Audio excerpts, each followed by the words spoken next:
What's good, YouTube? Franchise Films bringing a brand new video. It's week 7 of the NFL thoughts and predictions. You guys know how this goes by now, so we're going to get right into it. The Thursday night game was the Cardinals versus Saints, with the Cardinals won 42-34. The first Thursday night game that had over 12 points scored in like 2 weeks, so it's good to see. I personally didn't watch this game, but what I did see was that Kyler Murray was yelling at Cliff Kingsbury, and so that's got to be a problem. I've been saying for the past year and a half now that Kingsbury's got to go soon because he does not seem to be a very good coach. And as much as I'm not a huge fan of Kyler Murray, when he's yelling at him too about he doesn't like the play calls, I'm guessing it's not a good look at all. On the other side though, the Saints are 2-5 now. They got a lot of injuries. It's going to be a rough, long season for them. But that's all I got for the Thursday night game, so we're going to get right into the Sunday games. The first game we're going to talk about is the Titans-Colts. I mean, the Titans, man, they just keep finding ways to win. Vrabel, I mean, he's just doing some great coaching, and he keeps getting them to win. The Colts did get Jonathan Taylor back, but he wasn't really able to do much, especially because they found themselves down most of the game, so he didn't get as many touches as he probably should have. And because they were down, Matt Ryan had to throw 44 times, and that old man throwing 44 times is not a good thing. The Colts are now 3-1, and I think Frank Reich is on the hot seat. If they don't make the playoffs this year, I think he's done. The next game I want to talk about is the Cowboys-Lions. The Cowboys pretty much beat up on them in the second half. The Lions couldn't really do anything after the first half. The Lions' offense struggled heavily, especially with Amon-Ra St. Brown going down in the first quarter. DeAndre Swift was also hurt for the game, and without those two explosive guys, their offense looked absolutely terrible. For the Cowboys, Dak looked fine. He kind of looked exactly what you wanted to see for him coming back with a thumb injury, and they ended up getting the win, so good for them as much as I hate them.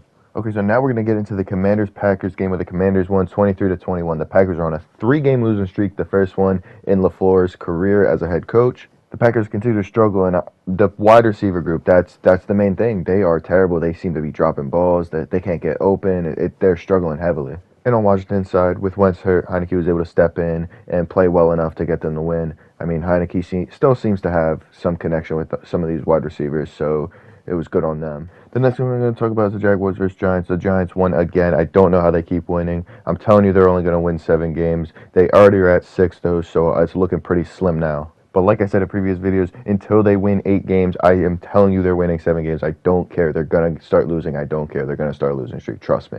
I'm not a hater. I just do not believe in them. And that's just what it is, man. I don't know what to tell you. The Jaguars, they're struggling heavily. I thought Doug Peterson had them going, but they seem to keep losing. I don't know how or why they just keep losing. The final play of that game, though, was absolutely insane because Trevor Lawrence had it to his man almost in the end zone. He was at the 1-yard line, and he got stopped by 3 Giants who were there to bottle him up and force him not to get a touchdown, and that basically won him. I mean, that did win him the game. So one last time, just to make myself clear, the 6-1 Giants will be a 7-win team at the end of the year. I promise you that. So the next thing we're going to talk about is the Ravens-Browns. The Ravens won 23-20. They finally didn't blow a double-digit lead again. The Ravens were up 23-13 in the fourth quarter, and then the Browns ended up getting a touchdown to put it a 3-point game, and I thought, man, the Ravens are going to do it again. They're going to blow this lead one more time. But they ended up holding on. The Browns did have a chance to get a field goal to tie it, but he ended up missing. It was a 61-yarder, so I don't expect them to make that. It's a really long field goal. But they were able to hold on, and they were able to win that game. If the Ravens lost that game, I mean, they would have been in some big trouble because they would have went down to 3-4, and they keep losing these double-digit leads. I mean, their defense finally held on. I mean, they struggled to, but they were able to. The next game is the Bengals-Falcons. The Bengals absolutely dominated the Falcons. The Falcons always find a way to score, but they always also find a way for the other team to score. The Falcons have been playing well, but the Bengals, I think, are finally finding their footing from last year again, and they absolutely blew the walls off.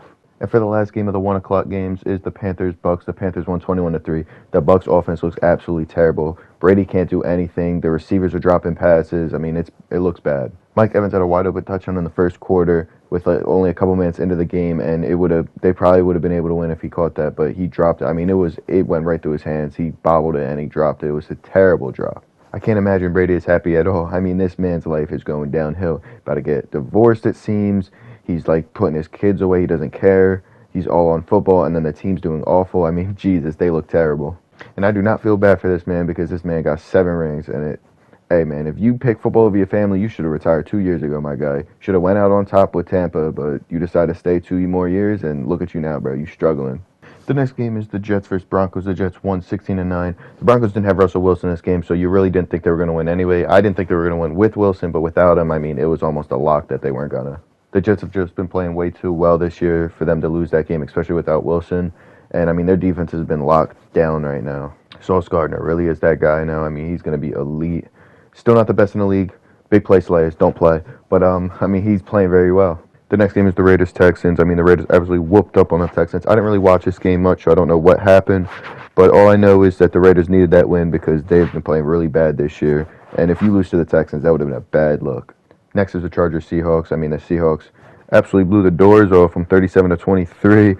I mean, the Seattle has been playing way better than they should, honestly. I mean, they were supposed to be tanking this year, and I don't know what Pete Carroll got in these guys and what Geno Smith is doing, but they have been playing lights out. The Chargers, on the other hand, I don't know what you're doing. You can't be losing a game like that, especially in your division. I know the division has been playing well, but you still got it. That's a game you got to win. We'll see what the Chargers do the rest of the year, though. I mean, if they can't seem to make the playoffs again, especially with Herbert, Staley's not going to be there for long.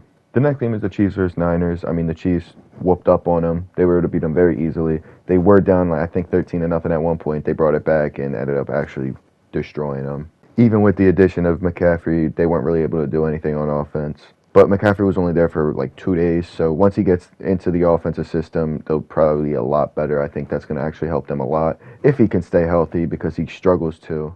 But the Chiefs were coming off a loss, so you should have figured they were going to come back big and play well and be able to get this win easily. And for the final game of the Sunday, it was the Steelers versus Dolphins. The Dolphins won 16-10 with Tua coming back from his concussion injury. They brought him back and they pretty much threw him right into the fire. 35 pass attempts. He had 260 yards, so he did play pretty well. He had a touchdown, no interceptions. So the concussion didn't affect him very much. On the other side, though, Kenny Pickett, man, they made him throw 44 times. He had 250 yards and a touchdown, but he had 3 interceptions. I mean, they were picking him apart. I mean, right now, the Steelers offense just struggles to score. I mean, they can't seem to really get points on the board, and they've been doing that for the past few weeks. I think it's Matt Canada's offense that is really bad.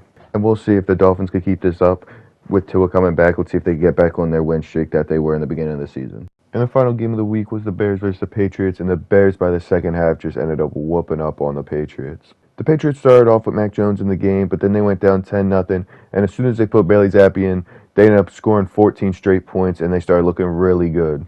But after going up 14-10, the Bears scored 23 unanswered points. It seemed like the Patriots defense just couldn't stop them. And I don't really know what to make of the Bears offense because sometimes they don't really look good even in that game, and sometimes they looked really good. It's like Justin Fields sometimes makes some good throws, sometimes he makes really bad throws. One thing I'll say for sure is he looks great running the ball, and other than that, I don't really know. On the other side, though, for the Patriots, I don't even know what you do from here because Zappi looks really bad by the second half. I mean, the first half he came in and they looked pretty electric, and then after that, it just seemed to all fall apart. So now I don't know if there's going to be a quarterback controversy or what because I don't know if you play Mac Jones or Bailey Zappi at this point for the Patriots. That'll do it for this week's Thoughts and Predictions. Next week we'll be back with Week 8. If you guys enjoyed that, be sure to hit that like button, subscribe if you're new, and comment if you like.